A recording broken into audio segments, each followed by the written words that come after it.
Here we go mga kapatid, kaibigan ko at kumpare, Boruto 2 Blue Vortex Chapter 30 Full Review. At ang cover page nga natin para sa chapter na ito ay ito ngang mga Shinjo o mga Mamushi na nag-duplicate nga uli ng kanilang mga katawan. At para naman sa ating first panel dito mga pare ko ay dito nga pinapakita na itong mga Mamushi ay nagkabaon-baon nga ang mga mukha nito sa lupa, na dahil nga din kasi yan dun sa ginawa sa kanila ni Chocho na hinampas nga kasi sila ng pagkalaki-laking kamay doon nga sa last panel ng chapter 29. Bang! Na nagresulta nga talaga na pagkawasak ng lupa dito at nagkabaon-baon na nga rin sa lupa itong apat na Mamushi na sinasabi nga ni Shikadai dito na napakahusay nga daw ng ginawa ni Chocho, na siyang sabi naman ni Chocho na mas madali pa nga daw ito sa kanyang inaasahan. Ngunit subalit datapwat sa kabilangan ng lahat ng bagay na yan mangyaring pagtapos ng tumayo ng isang Mamushi dito muli nga ding bumalik sa apat ang mga katawan nito na para bang wala nga lang nangyari. At kaya mula nga din dyan dito nga napasigaw nga si Himawari na tumingin nga daw itong sila Chocho at Shikadai, dahil mula nga din dyan dito nga pinapakita nga rin si Himawari na biglaan na nga lang din kasi ito nag-recharge ng kanyang Bijudama, na siyang kinabigla naman itong nila Chocho na sinasabi nga nila kay Himawari na sandali nga daw dahil mukhang nakalimutan nga daw ni Himawari na nasa loob nga daw sila ng bayan ng Konoha. At kaya dahil nga biglaan ng pangyayaring to dito nga dali-dali na nga rin gumamit si Shikadai ng isang jutsu na nangyaring kinulungan niya ng mga shadow technique itong mga Mamushi, at ang mga ito nga ay nakulong sa loob. At nang makulong na nga ang mga ito diyan nga agad nga rin sinabi ni Shikadai kay Chocho na dakmain nga daw niya ang mga ito at ihagis nga daw niya ito paitaas or itapon sa ere, na kaya nga dahil din dyan dito nga makikita natin si Chocho na talagang dinakma nga niya ito ng todo. At mula nga dyan dito nga pinapakita ayan na, binato na nga ito ni Chocho sa itaas. Nakaalinsabay naman niya dito nga pinapakita si Himawari na dinirekta nga niya ang kanyang Bijudama mula nga dito pa itaas. At nang tinapon na nga ni Himawari ang kanyang Bijudama dito mula nga dyan dito naman sa kasunod na panel pinapakita ay heto na.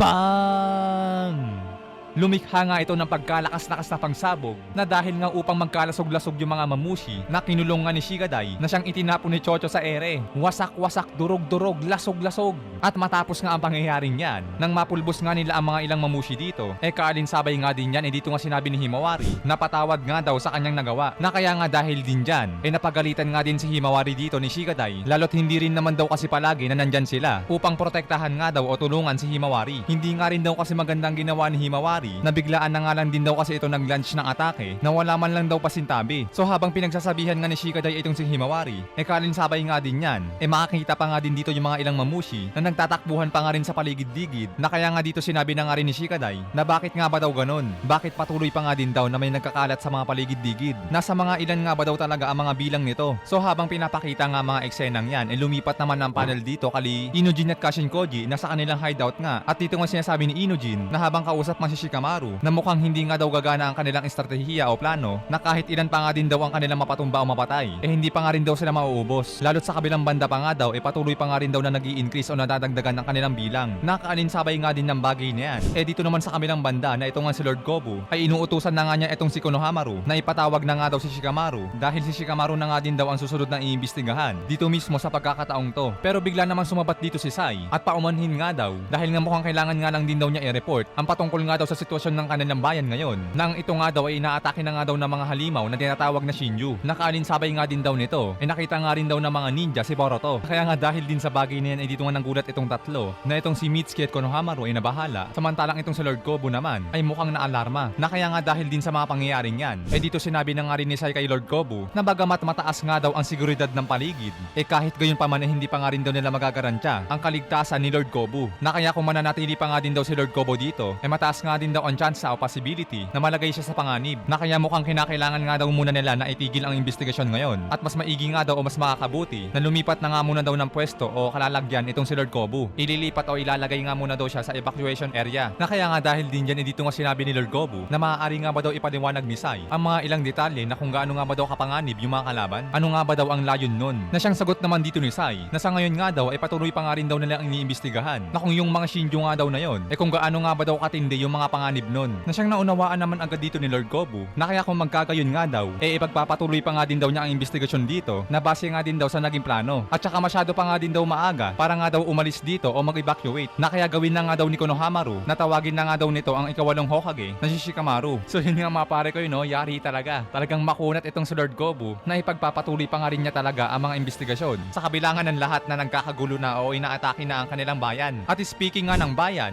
kalinsabay nga niyan mga pare ko pinapakita nga din dito sa isang banda na itong mga Shinju nga ay nagtatakbuhan na naman o nagkakalat dito sa mga ibang parte ng Konoha. Nakalinsabay naman yan, dito nga pinapakita nga rin si Inujin na patuloy nga minomonitor ang mga nangyayari, na sinasabi pa nga niya dito na lumampas na nga daw sa 100 ng bilang ng mga Shinju, na kaya mangyaring hindi na nga daw niya kaya pang i-monitor o bilangin ang patuloy nga daw ng mga pagdami nito. Nakalinsabay nga din yan, dito nga pinapakita nga rin itong si Delta na habang nagmamasid nga at nakalutang sa ere. Nakalinsabay nga din yan, dito nga pinapakita din na biglaan nga nang dumating si Sarada, na sinabi nga niya dito kay Delta na ano na nga ba daw ang sitwasyon dito, na siyang sagot naman dito ni Delta na nakikita nga daw niya ang lahat ng ito, na patuloy pa nga din daw na dumadami ang mga Shinju dahil mula nga din niya sa itaas. Pagkadungaw nga dito ni Sarada sa kanyang gilid, makikita nga natin dito ang isang nag-uumpukan na mga mamushi, at ang mga ito nga ay halos nagsiksikan na nga din sa dami. Mamen, bulto-bulto nga ito, puro mga kalboletics. But anyway mga pare ko, dito nga sinasabi nga rin ni Sarada na kanya nga inire-report kay Shikamaru ang current situation nga daw dito sa Sector B, at nakita nga daw niya o natagpuan ng mga mamushi dito. Pero pinigilan naman agad siya dito ni Shikamaru, na sinabi nga kay Sarada na sandali nga lang daw, pati nga daw ang ibang grupo o ibang team ay makinig nga muna daw kay Shikamaru, dahil nais nga daw ni Shikamaru na ubusin na nga daw o tuluyan na nga tapusin yung mga mamushi habang kaunti pa nga lang daw ang bilang ng mga to. Pero mukhang hindi nga daw yun magiging ganun kadali, lalo't sa ngayon nga daw patuloy pa nga ito nagpaparami at mabilis pa nga din daw ang nasasakupan nito o mga napupuntahan nito, na kaya sa madaling salita mas ligtas nga daw na sabihin na ang magiging bakbakan nga daw ngayon aabot na nga daw o pupunta na nga daw sa ibang level, na kaya sinabi na nga din dito ni Inujin na ano-ano na nga ba daw ang mga kinakailangan nilang gawin, na sinagot naman sa kanila ni Shikamaru na wag nga daw sila mataranta dahil nga daw ang bagay na to ay kasama pa nga rin daw sa kanyang prediction, na kaya maglilihis o magbabago nga daw sila ng plano. So habang pinapaliwanag nga ni Shikamaru ang mga bagay na yan sa bawat grupo, ay kaalinsabay naman niya dito nga pinapakita rin ang ilang parte ng Konoha na ang isa nga dito ay nagkawasak-wasak na ang isang gusali o ang isang poste ng gusali, na habang patuloy nga na sinasabi ni Shikamaru na salamat naman daw dahil nga wala nga daw na ulat na may napahamak na isang sibilyan. Isang maliit na damage nga lang daw ito para sa kanilang bayan or sa property nga daw ng kanilang nasasakupan. At yung patungkol naman daw sa mga Shinju na mamushi, na base naman daw sa mga natanggap ni Shikamaru na mga impormasyon, mas ligtas nga daw na sabihin na bukod nga daw sa mga bagay na yon, na kapag hindi nga daw nila target ang isang nilalang, mababa nga din daw ang tsansa na umatake ito sa kung kani-kanino lang. Kaya mangyaring mas gawin nga daw nila na as long na hindi nga daw ito unang umatake, wag nga din daw silang aatake dito. Sundin nga lang daw nila ang command na yon. At habang ibinababa nga ni Shikamaru ang mga panibagong utos na yan, mula nga din dyan bigla naman pumasok dito ang sensory unit, at tinawag nga nito si Shikamaru, na sinasabi nga nito sa kanya na pinapatawag nga daw siya ni Lord Gobu at nais nga daw siya nitong kausapin o paimbestigahan. Magmadali na nga daw si Shikamaru na pumunta doon mismo sa interrogation room, na siyang ikinabwisit naman dito ni Shikamaru dahil nga naisip nga rin niya na bakit ngayon pa nga daw na nangyari ang bagay na to. At balik nga sa interrogation room, dito naman sinasabi ni Lord Gobu na hindi na nga rin daw kasi kailangan pang sabihin na naparito din naman daw siya sa bayan ng Konoha dahil ito nga rin daw ang pinag-uutos o command ng Lord Daimyo or utos sa kanya ng Panginoong may lupa. At kaya kung naiintindihan nga daw ni Shikamaru, wag na nga din daw siyang paghintayin nito ng matagal at ipakita na nga daw nito ang kanyang sarili, na sinabi naman dito ni Shikamaru na bilang pagbibigay nga din ng buong respeto dito kay Lord Gobu, paumanhin nga daw dahil nga daw sila ay nasa urgent situation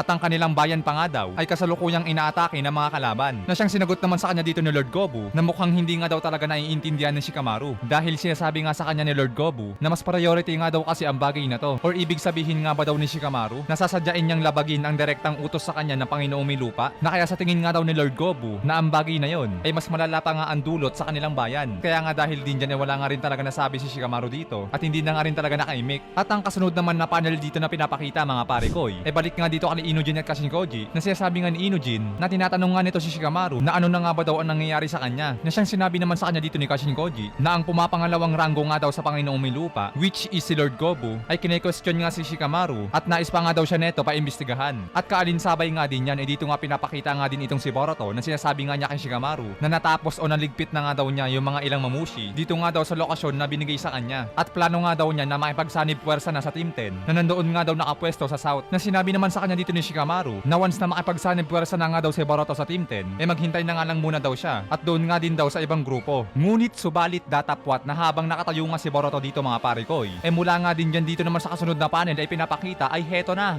bigla nga may naghagis o nagtapon sa kanya dito ng isang lubid na mangyaring pumulupot nga ito sa kanyang katawan at maging dahil nga upang siya ay mawalan ng balanse at siya ay bumagsak sa lupa at pagkabagsak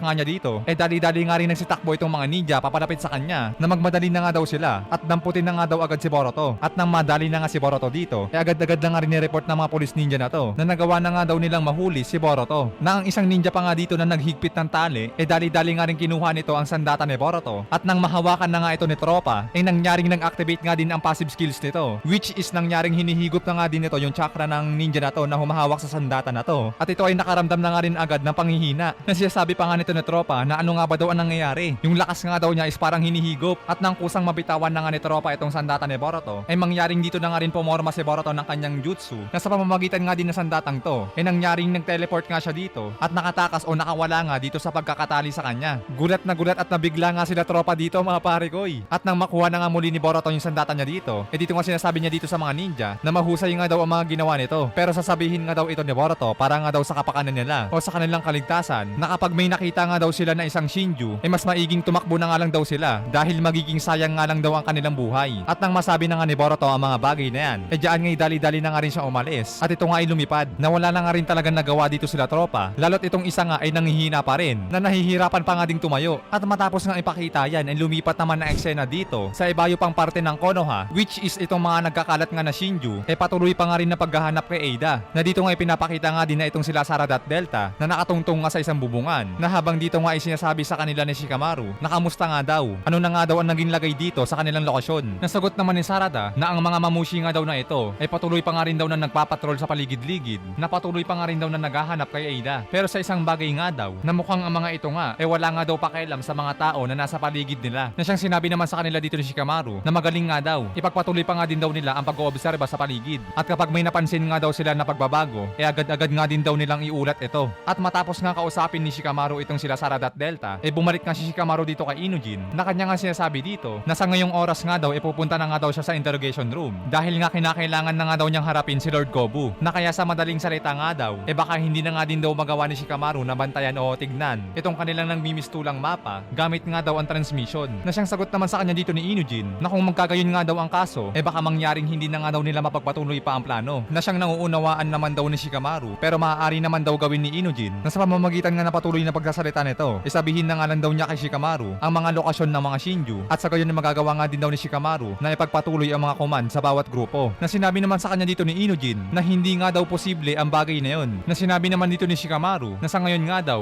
may mga ilang mamushi na nga daw na nagpapagala-gala sa bandang labas nga daw ng office ng Hokage na kapag nalaman o naintindihan na nga daw ni Lord Gobu ang kanilang sitwasyon ngayon malamang na mapipilitan nga daw ito na i-reconsider nga daw ang kanyang kinakailangang gawin bagamat wala nga daw sa isip ni Shikamaru na madali nga daw magbabago ang isip ni Lord Gobu pero habang nagsasalita nga siya dito bigla nga ding sumabat dito si Kashin Koji na sinabi nga niya kay Shikamaru na itong palaka nga daw ay ilagay nga daw niya sa kanyang bulsa na siyang naunawaan naman agad dito ni Shikamaru na dahil na mukhang may plano nga daw itong si Kashin Koji na kaya nga dahil din dyan dito nga sinabi ni Kashin Koji kay Inujin na pansamantalang itigil na nga muna daw nito yung transmission technique na ginagamit niya at kaya nga dahil din dyan dito nga sinabi nga ni Inujin na kung gagawin nga daw niya na itigil ang transmission technique mangyaring ang lahat nga daw ng connection sa kanya mapuputol o mahihinto nga din na siyang sinagot naman sa kanya dito ni Koji na hindi rin naman daw makakatulong yun dahil una nga daw sa lahat kinakailangan nga muna daw nila na alisin yung mga hadlang na kaya dyan na nga din daw gagamit si Inujin ng isa pang panibagong jutsu o isa pang ang jutsu ng Yamanaka clan which is ito nga ang mind transfer technique at kaalinsabay nga din yan dito naman sa kabila pinapakita nga rin na pumasok na nga rin si Shikamaru dito sa loob ng interrogation room na dito nga sinasabi ni Lord Gobu na pinaghintay pa nga daw siya nito pero mabuti naman daw at sa wakas nagpakita na nga daw ito na isinagot naman dito ni Shikamaru na tulad nga daw ng sinabi niya kanina na nasa state of emergency nga daw sila at kaya gawin na nga daw nila na mabilisan ang bagay nito lalo't kinakailangan nga din daw niya na makamalik agad sa kanyang trabaho na sinagot naman sa kanya dito ni Lord Gobu na kay Shikamaru pa rin naman daw depende ito na kung ano nga ba daw ang susunod na mangyayari dahil maaaring mangyari na hindi na nga daw alalahanin pa ni Shikamaru ang kanyang trabaho dahil sa totoo nga lang daw nagkaroon na nga daw ng hinala itong si Lord Gobu simula pa nga daw ng umpisa na ginagawa nga daw ni Shikamaru na tinutulungan si Boruto at pinagaling pa nga daw ito sa mga naging pinsala niya na sinagot naman dito ni Shikamaru na nakakatawa nga daw ano naman daw ang basehan nitong ni Lord Gobu na siyang sinabi naman sa kanya dito ni Lord Gobu na wag na nga daw magkunwari pa itong si Shikamaru dahil nga daw ang pangunawa nitong ni Lord Gobu ay umaakma sa kanyang hinala at ang mga ebidensya nga daw ay hindi mangyaring hindi na nga rin daw tatagal at lalabas na kaya papaano naman daw kung i-acknowledge na nga daw ni Shikamaru ang kanyang mga nagawang krimen na kaya sa gayong paraan maaari maaari nga daw pababain ni Lord Gobu ang sentensya o parusa sa kanya na kaya maaaring mangyari na tapusin na nga ba daw agad nila ang usapang ito na katulad nga lang din daw ng gusto ni Shikamaru. At habang nagaganap nga ang usapan na yan, dito naman sa kabilang banda ay pinapakita nga itong sila Koji at Inujin na mula nga dyan dito nga inumpisahan na nga din nila ang technique at ito nga ang mind transfer jutsu na siyang ikinas nga ni Inujin dito sa palaka na siyang tumagos naman dito sa isang palaka na ginamit nga o nasa ilalim ng kwelyo ni Shikamaru na siyang tumama o sumapol naman dito kay Lord Gobu dahil nga nasa harapan din siya ni Shikamaru na kaya nga dahil din dyan dito nga makikita din natin yung itsura ni Lord Gobu na talagang nawala nga ito sa sarili at biglaan na nga lang din nakatulog.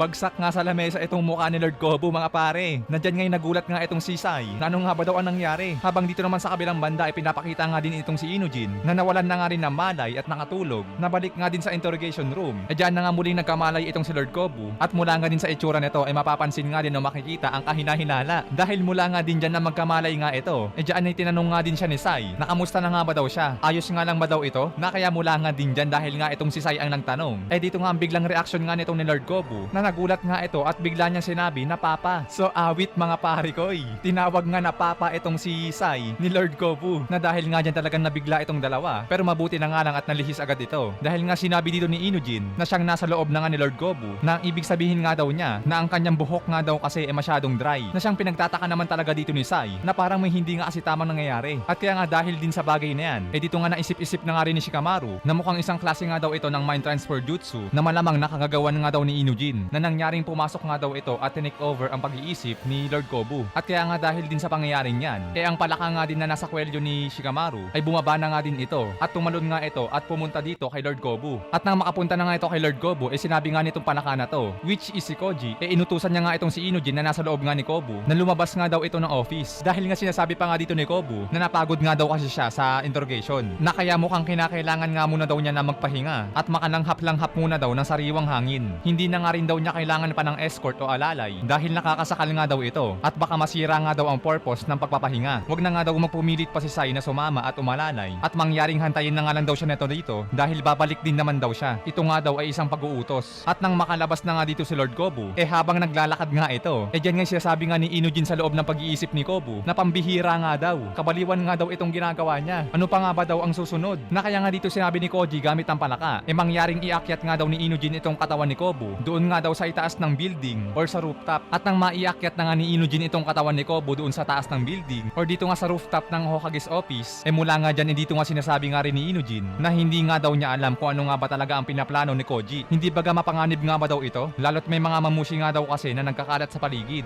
Na kaya ano na nga lang ba daw ang mangyayari kapag napahamak nga daw itong katawan na to? Na bagamat na hindi nga siya sinagot dito ni Koji, pero based nga sa katahimikan na ginawa ni Koji dito, mukhang naintindihan na nga din ni Inujin ang pinaplano nito. Dahil wag nga daw ibig sabihin ni Koji na gagawin nga daw niya ang bagay na yon, which is ang papatayin nga daw o tatapusin ang katawan ni Gobu. So yun nga mga pare ko no, matinding ano to, matinding desisyon to. Dahil mangyaring tatapusin nga nila ang isang buhay ng isa sa mga pinakamahalagang tao sa kanilang bayan. At balik nga ang panel dito sa interrogation room, which is itong si Shikamaru at Sai na naiwan nga dito sa loob. Na dito nga sinabi ni Shikamaru na patawad nga daw dito kay Sai pero aalis na nga din daw siya. Pero pinigilan nga siya dito ni Sai at sinabi nga sa kanya na sabihin o ipaliwanag nga daw nito kung ano-ano nga ba daw yung mga bagay na ginagawa nilang dalawa ni Inujin. Dahil nagulat nga din daw siya dahil nga daw na makita niya ang mga mata ni Gobu, doon na nga din daw niya napagtanto na malamang na mind transfer technique nga daw iyon ni Inujin. Na kaya sabihin na nga daw sa kanya ni Shikamaru na kung anong kabalastugan na nga ba daw ang nangyayari. At kaya nga dahil din dyan na nakakatunog na nga itong si Sai, dito nga makita natin itsura ni Shikamaru na talagang nabahala nga ito at mukhang nag-iisip na nga talaga kung ano nga bang pinakamagandang gawin. At balik nga sa katawan ni Lord Gobu na siyang nandito na nga nakapwesto sa rooftop na dito nga pinag-uutos sa kanya ni Koji na italon na nga daw ni Inujin ang katawan nitong ni Gobu at mangyaring ipamukha nga daw nito na inatake nga daw ito ng isang mamushi at kaya nangyaring ito nga daw ay nagpanik or kahit sa kabilang banda or kahit ibang paraan nga daw. Dahil tignan nga daw na maigi ni Inujin na kahit ano pa nga daw ang mangyari, mangyaring kalaban na nga din daw nila si Gobu or magiging hadlang na nga din daw kasi ito sa kanilang plano. Wala nga muna daw din na mangyayari na mga grupo gamit nga daw ang transmission ni Inujin.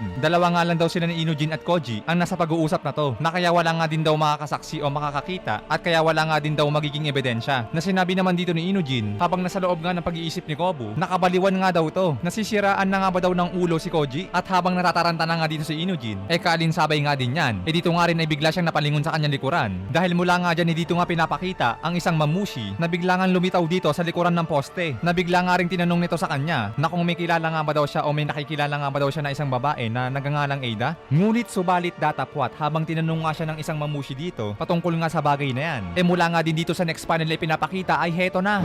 Bigla nga nag-release ng atake itong si Kashin Koji gamit ang palaka at nangyaring natamaan nga ito o nadaplisan nga itong mamushi sa kanyang muka at kaya nga dahil din sa bagay na yan nangyaring napakabilis nga din na nag-duplicate ang mga katawan nito at sinabi nga nitong mamushi na ano nga ba daw itong ginawa niya, bakit nga ba daw siya inatake nito, gusto na nga ba daw nito mamatay, na sinabi naman nitong palaka na oo, yun nga daw ang gusto niyang mangyari dito sa katawan ni Kobu. So ayan nga mga pare ko ang huling panel dito na pinapakita para nga dito sa Boruto Time Skip 2 Blue Vortex Chapter 30 Full Review. Ano na kayang mangyayari dito kay Lord Kobu mga pare koy? Tuluyan na kaya itong mawawala o mamamatay? Or baka naman na may mangyayari pang plot twist at mangyaring maililigtas pa siya or maisasalba dito sa mga mamushi? Tignan nga natin at abangan ng mga susunod na mangyayari sa susunod nga na chapter. Hanggang dito na nga muna tayo guys, maraming salamat sa inyong panonood. Keep safe palagi, sana nag-enjoy kayo. Anime Tagalog Talakayan nagpapaalam.